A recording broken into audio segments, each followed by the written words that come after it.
Tiesitkö sinä, että esivaihdevuosilla ja vaihdevuosilla on valtavan suuri vaikutus myöskin ADHD-piirteisiin naisilla? Eli kun estrogeenin taso laskee, niin se vaikuttaa myöskin aivoihin ja sitten lisää ADHD-piirteisyyttä.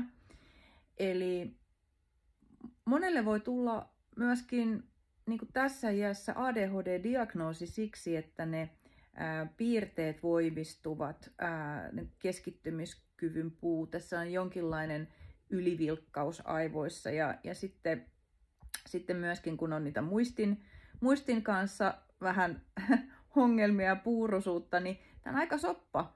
Mutta se, että ADHD-piirteisellä naisella, niin estrogeenin merkitys on jotenkin tärkeämpi vielä kuin ei-ADHD-tyypeillä.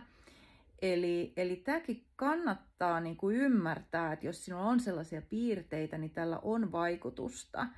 Ja Googlesta tosiaan löytyy hyviä artikkeleja, jos niin kuin yhdistätte ADHD ja vaihdevuodet, etsitte niillä hakusanoilla. Ja yksi merkki siitä, kun on ollut raskaana ja on niin kuin tavallaan voinut tosi hyvin, eli estrogeenitaso on ollut korkeampi silloin ja jotenkin on kukoistanut silloin ja nytten, jos vaihdevuosiessa on tavallaan niin kuin jotenkin niin kuin romahtanut se olotila, niin voi olla, että on myös tämän tyyppistä oirehdintaa, mikä tulee nytten esille, koska se näiden hormonivaihteluiden takia voimistuu.